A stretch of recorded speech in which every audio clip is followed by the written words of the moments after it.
네, 일부 재미있으셨습니까? 도움이 되셨습니까? 연결해서 이번 시간에도 정말 고민 풀어드리면서 여러분에게 진심으로 도움 줄 수 있는 부분 풀어가도록 하겠습니다. 지금 전화 열심히 주시기 바랍니다. 네, 대표님께서 일부에 예고를 해주셨죠. 과연 빌라 투자해야 하는가, 아파트 투자해야 하는가 고민하는 분들께 아파트도 투자 지역이 있고 또 빌라도 투자 지역이 있다. 그걸 어떻게 선별하는 이가 중요하다라는 말씀을 주셨는데요. 이번 시간 통해서 그 노하우 아마 배워가실 수 있을 겁니다. 꼭꼭 박사의 두 번째 명강의 시간 이어갈게요. 대표님 바로 전해주실까요? 네, 일부에서는 자기 중심을 가지고 정보와 분석력을 가지고 나서 어디를 투자할까를 고민하는 거고, 아파트니 빌라니 편애하지 말고 편견 갖지 마시고 정말 자기의 적합한 투자를 할 수 있는 걸 말씀을 드렸습니다. 그러면 이 시간에는 어떻게 지금 현재 아파트와 빌라를 사야 되느냐? 가격이 너무 많이 올라서 힘듭니다. 잘못 사면 1, 2억 빠지면 눈물 나지요. 그래서 눈물을 안 나게 속 안 상하게 투자하는 방법에 대해서 한번 짚고 넘어갈까 합니다. 이번 시간은 제목은 2019년 12월 아파트와 빌라 투자의 전략은이라는 말씀입니다. 이 전략. 항상 같은 1억을 가지고도 전략이 없고 또 초보 투자 안 해본 사람은 답이 하나밖에 안 나옵니다. 그런데 같은 1억을 가지고도 경험이 많으면 많을수록 더 수많은 전략이 생기죠. 우리는 그 많은 전략 중에서 하나를 나에게 맞는 적합한 전략을 선택하는 그런 게 중요합니다. 그러기 위해서는 여러분 혼자 공부하는 것보다 또 경험 있는, 또 혹시 주변에 돈 많이 벌고 또 1등한 친구들이 있으면 그들의 도움을 받아가면서 같이 하는 게 좋겠다. 그래서 멘토가 좀 있었으면 좋겠다라는 거고요. 제목은 2019년 12월입니다. 제가 늘 말씀드리지만 부동산 투자에 있어서 가장 중요한 것은 타이밍에 맞는 전략이에요. 타이밍. 이 타이밍을 모르고 투자하는 사람들 보면 한 번은 성공할 수 있는데 아무리 주장을 해도 공부를 좀 한 사람과 안 한 사람과 차이가 있습니다. 예를 들어서 뭐가 투자하려고 하면은요, 아무것도 모르는 사람들 막 동영상 보면 뱉어대요. 그냥, 이제 다 올랐으니까 투자하지 마라. 뭐, 통계가 어떻고 데이터가 어떻고, 통계와 데이터로 부동산 가격을 말할 수 있으면 얼마나 좋겠습니까? 여러분, 통계와 데이터는 무시하시기 바랍니다. 그냥 단지 내가 투자하는 곳이 오를 요인이 있느냐 없느냐, 상승 요인이 뭐가 있느냐 없느냐, 많은 사람들이 여기를 선호할 거냐 안 할 거냐 중요한 거지. 옛날에요, 선모 씨라고 데이터 때문에 망해가지고 지도 가난하게 사는 사람이 있어요. 오죽 지금 거의 되게 혼나고 아예 이제 나타나지 않는 분들이 있거든요. 여러분, 데이터는 중요하지 않아요. 오늘 이 시간 내일이 어떻게 될 거냐를 정말 딥싱킹 해가지고 풀어가는 게 중요하다. 그래서 타이밍에 맞는 전략이 중요합니다.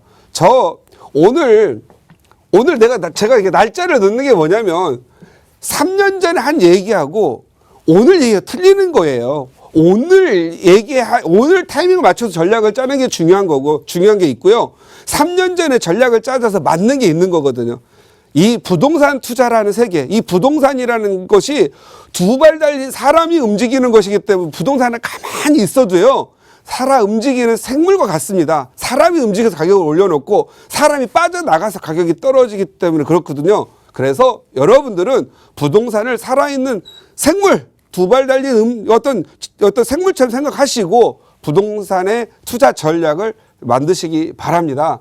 지금은 부동산 정부의 정책에 의해서 부동산 시장이 좌지우지되고 있는 시장입니다. 그리고 시장 상황에 맞게끔 여러분들이 반영을 해서 투자 전략을 짜야 되는 겁니다. 내 집 마련 하나 하는 것도 전략 없이 하지 마십시오. 어떤 사람은 내 집을 사고 전세를 살거나 월세를 사야 하는 경우도 있고요. 어떤 지금 투자하지 않고 3년 후에 투자하는 게 좋습니다. 어떤 지금 투자하고 3년 후에 나오는 게 좋은 것도 있다라는 거죠. 그래서 여러분들이 이 부동산 정책과 시장의 변화를 항상 감지하는 그러한 노력이 필요하고요.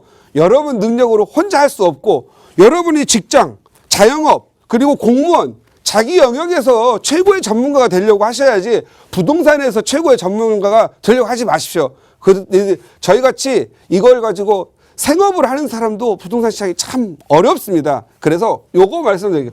1등 옆에 2등 난다. 그래서 1등들과 좀 친하게 지내고 부자 옆에 부자 나오니까 부자들한테서 조언을 들으려고 하시기 바랍니다. 그래서 여러분들의 이러한 어떤 그 마인드를 좀 바꿔드리는 게 제가 이 시간에 어떤 말씀드리는 거라고 생각하시면 될 것 같아요. 지금 한번 양도소득세 한번 볼까요? 양도소득세를 중과세를 느닷없이 했어요. 그러면 양도세 중과세를 내면 많은 사람들이 그 막 팔고 나가가지고 현금화 시킬까요?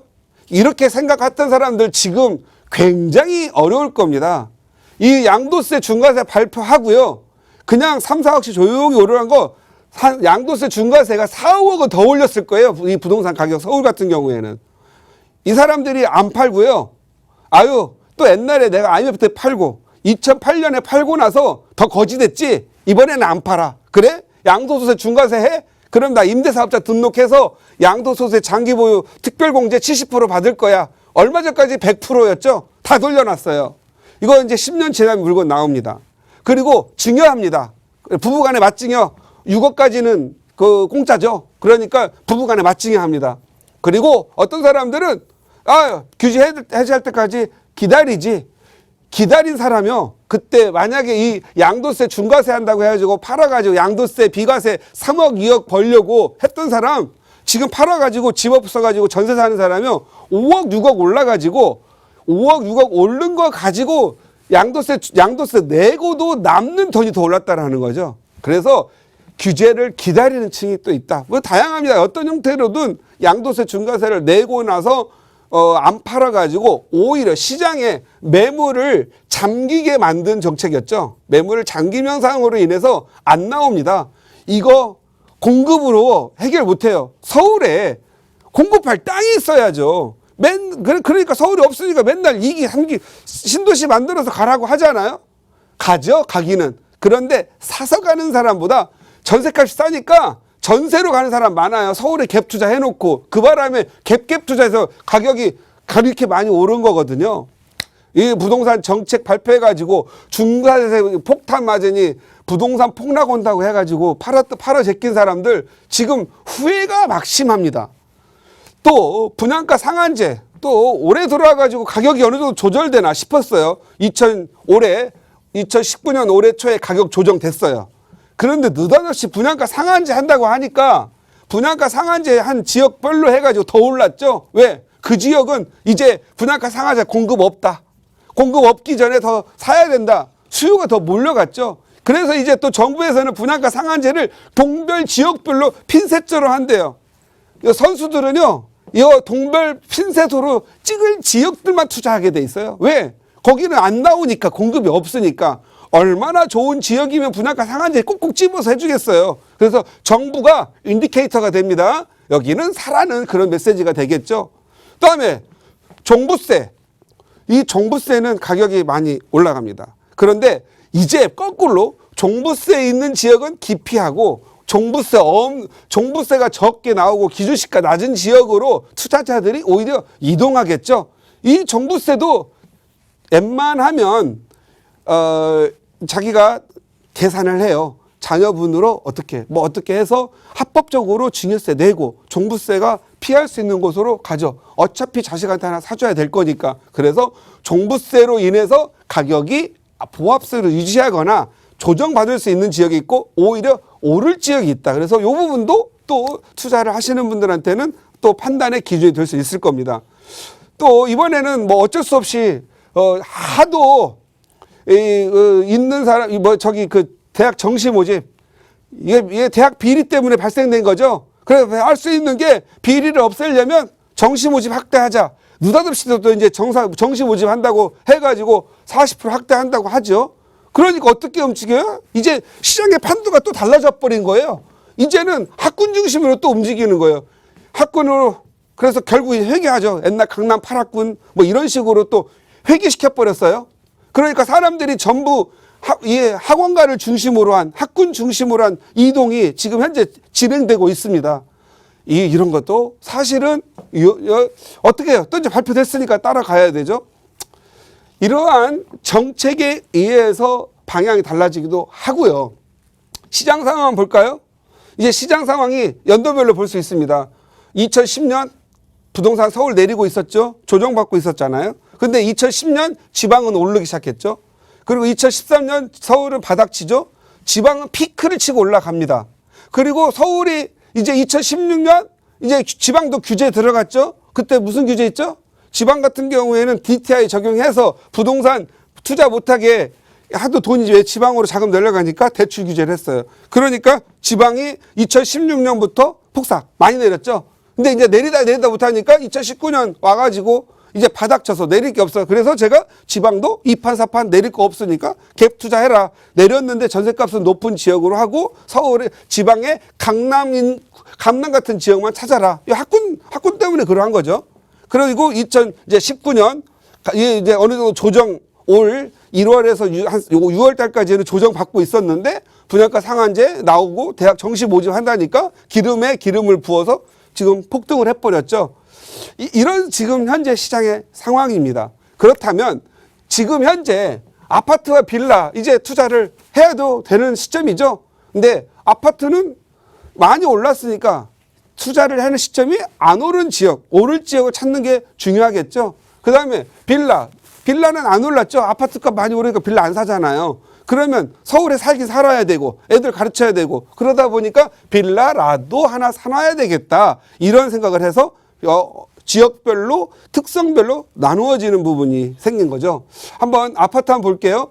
아파트는 그동안 이제 학군보다는 이제 정시 모집도 없고 하니까 이제는 내신 잘 받고 뭐 상장 잘 받는 쪽으로 이렇게 좀 잘 써주는 곳으로 옮겨 다녔었어요. 그래서 그때는 교통 중심, 그 다음 두 번째가 학군, 그 다음에 업무 시설, 그 다음에 쾌적성 이렇게 따졌어요. 물론 쾌적성은 좀 특별합니다. 이건 서민들의 공간이 아니고 있는 사람들의 공간, 한강 보이고 공원 있고 하면 서울 내에서도 쾌적성이 높으니까 가격이 높죠. 그래서 그 판단의 기준으로는 교통, 학군, 업무, 쾌적성 중심으로 갔죠. 그러면 이게 다 완벽하게 되면 가격이 굉장히 높고 한두 가지만 되면 가격이 좀 낮고 이런 상황이었죠. 그런데 지금 이 상황 2019년 12월 상황은 이제는 학군 중심 교통으로 바뀐 거죠. 학군이 좁고 그다음에 학원과 가깝게 될 수 있는 지역이라도 하죠. 지역이 이제는 조금 투자 지역이 넓어졌습니다. 넓어졌다라고 하는 것은 비싼 지역을 피해서 교통이 좋은 학군과 인접하면서 교통이 좋은 지역으로 투자처가 확대됐다는 거죠. 그러면 학군 좋고 쾌적성 있고 비싼 데에서 조금 덜한 지역들 이쪽으로 옮겨가겠죠. 지금 현재 서울 같은 경우는 전부 조정지역이에요. 내 집 마련하려면 40% 대출밖에 안 나와요. 그러면 60% 정도는 뭔가 갖고 있어야 되겠죠. 그러려면 예를 들어서 10억짜리 가지려면 4억은 대출. 그러면 6억 정도는 있어야 돼요. 없어요? 그러면 자기 거 전세금 빼고 뭐 맞춰가지고 신용대출 맞춰서 이거라도 해야 되는데 부담이 가요. 이럴 경우는 10억 이하라도 찾아가겠죠. 그러면 종부세도 적게 내고 하니까 그런 지역을 찾아갑니다. 그러면 요건이 주변에 학군이 있거나 학군과 인접 지역이어야 되겠죠. 그래서 아파트 같은 경우에는 학군 중심으로 다시 바뀔 거다. 이 정시 모집을 계속 확대해 간다면 그래서 당분간은 학군 좋고 그다음에 교통이 좀 학군과 연결성이 좋은 지역 그리고 부모도 아무리 자식을 이해하지만 직장은 다녀야 될 거 아니에요. 그래서 업무 지역과 접근성이 적어도 한 30분 이내는 매우 비싸겠죠. 1시간 이내에 있는 지역을 찾게 될 거라죠. 여러분도 요거 지도에 놓고 하면 더 좋고요. 쾌적성은 당분간은 그 쾌적성은 고려 대상에서 없어질 수도 있다. 왜? 10억 이하의 아파트에서 쾌적성보다는 그냥 녹시율이 좀 있거나 좀 공원이 없더라도 공기만 맑으면 되지 않겠나. 그리고 교통과 애들 내 교육과 내 직장이 가까우면 참고 가야지. 그런 마음으로 아파트가 선정될 거라는 거죠. 그래서 이제는 고가와 굉장히 비싼 아파트보다는 이러한 부동산의 정책과 맞춰서 움직일 걸로 보여서 제가 봤을 때는 10억에서 한 12억 이하 이런 지역에 대해서 투자자가 어느 정도 움직일 걸로 보이고 실거주자도 움직일 걸로 보여집니다. 그렇다면 빌라는 어떨까요? 빌라 같은 경우에는 이제 아파트가 많이 올랐죠. 그렇기 때문에 제가 한 2달 전쯤에서 석 달 전쯤인가 빌라도 이제는 투자의 대상이고 관심의 대상이다. 그때는 제가 말씀드렸을 때 33평형 아파트 기준으로 109제곱미터 33평 빌라 같은 경우는 기준이 좀 명확해야 된다고 말씀을 드렸어요. 보시면 그때 당시 한 3, 4개월 전에는 아파트 33평형 109제곱미터 기준 109제곱미터 기준으로 이 주변의 시세가 7, 8억 정도면 그 주변에 있는 인근 빌라도 가격이 오른다라고 말씀을 드렸어요. 그런데 요번에 분양가 상한제하고 종부세 분양가 상한제하고 대학 정시 모집 이런 발표하면서 2억 정도가 뛰었어요. 이제는 아파트 가격도 8억에서 10억 정도 주변의 빌라를 찾는 게 중요하겠다. 왜? 아파트가 높은 데서 내 자녀를 키우면 좋은 친구들과 내가 비록 이 아파트를 구입을 못했지만 그래도 나의 등급이 이 비싼 아파트 주변에서 다니기에 괜찮아. 그렇다면 빌라도 괜찮죠. 왜냐하면 아이들이 대학만 가는 게 중요한 게 아니죠. 좋은 친구를 만나는 것도 굉장히 중요하거든요. 이 아이가 대학을 가서 입사 잘해서 출근만 잘하는 중요한 게 아니고 좋은 친구에 만나서 우정과 사랑을 하는 것도 굉장히 중요하잖아요. 그래서 부모들은 아이들의 대학만 신경 쓰는 게 아니고 좋은 친구들이란 울타리를 만들어주는 것도 신경 써야 될 게 부모의 마음입니다. 그렇기 때문에 이러한 것도 해야 된다. 이렇게 말씀을 드렸죠. 그러면 최근에 빌라의 움직임은 어떠하냐? 과거에는 아이들도 안 낳고 그냥 안 낳고 혼자 살거나 아니면 1인 2인 또는 신혼부부들이 잠시 전세로 거주했어요. 그래서 교통만 좋으면 되는 거예요. 그리고 교통 좋고 출퇴근하다가 결혼하고 또는 아이가 낳으면 좋은 지역 아파트 사서 이사 간다 이런 마음을 했기 때문에 교통 좋고 아파트 주변 시세가 어느 정도가 있으면 전세 얼른 빼고 나오기가 좋잖아요. 그렇기 때문에 그리고 또 나중에 노후도가 좀 있으면 재개발 이런 형태로 보았는데 이제는 빌라는 주변 시세를 볼 수밖에 없어요. 왜? 학원가 있고 교통 다니게 되면 좋은 거니까 제가 봤을 때는 시세가 아파트 주변 시세가 이제 6, 7억이 아니라 8, 9억 정도 주변 아파트 시세가 33평형 기준으로 8, 9억 정도 되는 지역의 빌라들은 아파트를 나중에 짓더라도 아니면 전셋값도 오를 수 있어서 원금을 빼기가 좋으니까 그러한 지역으로 찾아갈 수가 있다. 강남 같은 경우에는 주변 아파트 시세가 19억, 20억 하죠. 그러니까 양재동이라든가 일원동 이런 데는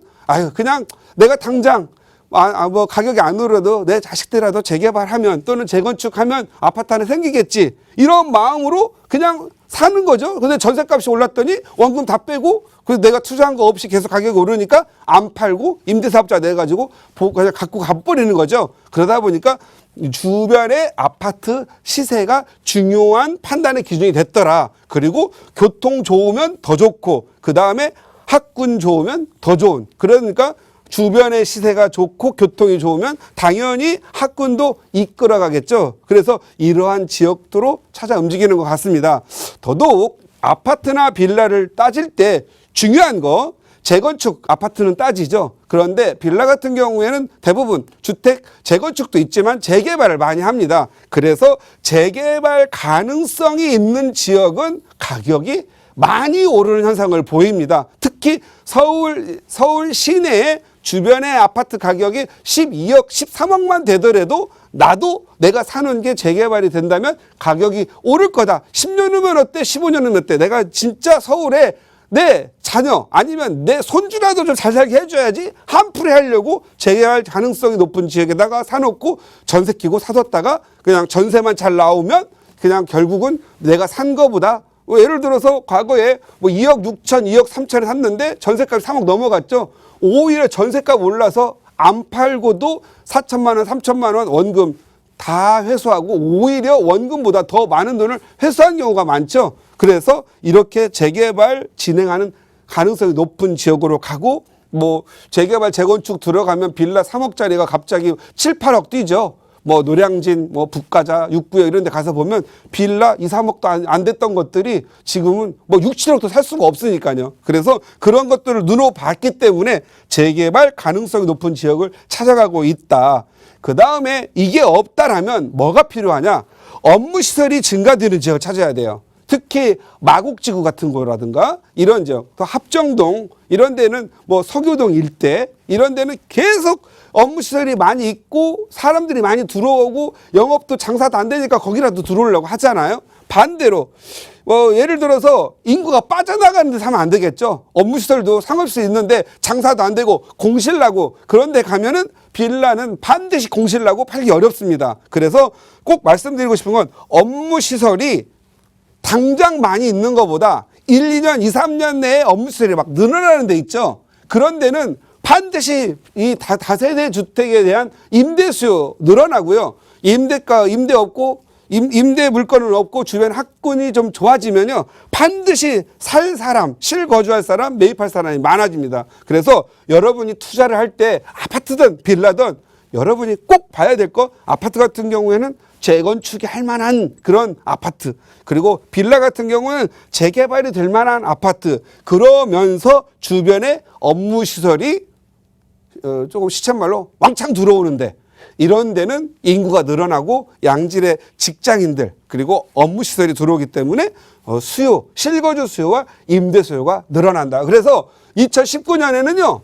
내년 2020년과 23년 사이에 업무시설이 많이 늘어날 때를 공략을 하셔라. 그리고 재개발, 재건축 가능성이 높은 지역. 이런 건 뭐냐면 재건축 가능성이 높은 지역이라고 하는 의미는 여러분들이 좀 이해를 해야 되는 부분이 있는데 먼 미래에 가가지고 뭐 많이 오르는 거 이런 거보다 재개발 가능성이 높은 지역 말씀드릴게요. 어떤 지역 갔더니 단독주택이 많아요. 그래서 조합원 수도 적어서 노후도 단독주택이 많으면 노후도가 높죠. 여기에 샀어. 그런데 재개발 조짐이 보이면은요. 단독주택 이거 다 부셔가지고 다 빌라 짓습니다. 그러면 노후도가 거꾸로 가가지고 이거 여러분 당대에 재개발 재건축이 없어요.